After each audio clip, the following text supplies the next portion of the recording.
시청자 여러분 안녕하십니까? 김희정입니다. 안녕하십니까? 노준영입니다. 오늘 코로나19 신규 확진자는 4260명으로 두 달 만에 다시 4만 명을 넘었습니다. 코로나19 재유행 속도가 예상보다 빠르게 진행되고 있는데요. 네, 정부는 다음 달 중순에서 9월 말에 하루 최대 20만 명의 확진자가 발생할 것으로 예측했습니다. 한덕수 국무총리는 오늘 코로나19 중앙재난안전대책본부 회의를 주재하고 대책을 발표했습니다. 정부는 코로나19 예방 백신 4차 접종 대상자를 기존 60세 이상 및 면역 저하자에서 50대 및 18세 이상 기저질환자로 확대하기로 했습니다. 확진자의 7일 의무격리는 유지하고 거리두기 의무화 조치도 현 단계에서는 시행하지 않기로 했습니다. 다만 유행 상황에 중대한 변화가 생기는 경우 거리두기 도입을 검토하겠다고 밝혔습니다. 이 시각 주요 뉴스입니다. 더불어민주당 전당대회 출마 불허 결정에 불복한 박지원 전 비상대책위원장이 13일 출마 선언을 강행할 것이라고 밝혔습니다.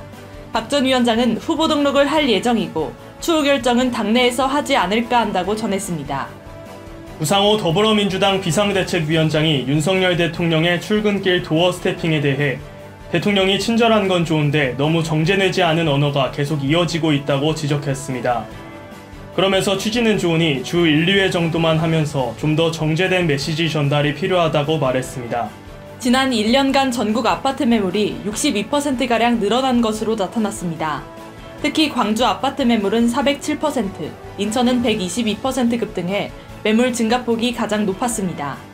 12일 1312.1원의 거래를 마감한 원달러 환율이 장중 1316원을 넘어서며 13년 만에 최고치를 기록했습니다. 13일 원달러 환율은 전거래일보다 4.6원 내린 1307.5원의 거래를 출발해 2시 기준 1304원을 기록하고 있습니다. 13일 한국은행은 기준금리를 연 1.75%에서 2.25%로 0.5%포인트 인상했습니다. 이날 결정은 최고치인 국내 물가와 미국과의 금리 역전 우려 속에서 이루어졌습니다. 이로써 기준금리는 7년 만에 2%대를 넘겼습니다. 최근 고유가와 일부 노선 입석 중단으로 인해 수도권 광역버스의 출퇴근 대란이 빚어지자 정부가 대응에 나섰습니다.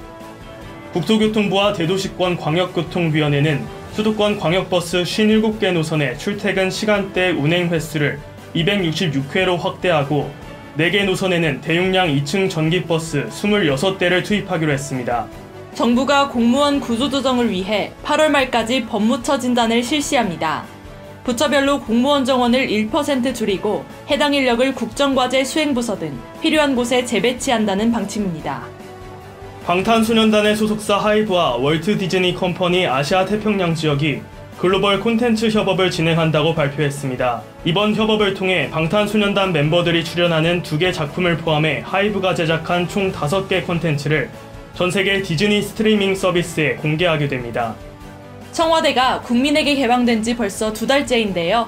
문화재청의 설문조사에 따르면 관람객 10명 중 9명이 청와대 관람에 만족한 것으로 나타났습니다. 네, 관람객들은 청와대 관람에서 산책 및 조경 관람, 본관과 영빈관 등 실내 탐방을 가장 만족스러운 점으로 꼽았습니다. 한편 청와대 운영 방식에 대해서는 보존을 우선해야 한다는 의견이 많았습니다. 청와대의 상징성을 드러내는 프로그램 운영이라는 의견은 24%로 다소 차이를 보였습니다. 그런데 하루 최대 4만 9천 명이 청와대를 방문하는 만큼 보안점에 대한 지적도 나왔습니다. 관람객들은 청와대 내에 각종 편의시설이 부족하고 실내 관람을 위한 대기 시간이 긴 점을 개선해야 한다고 밝혔습니다.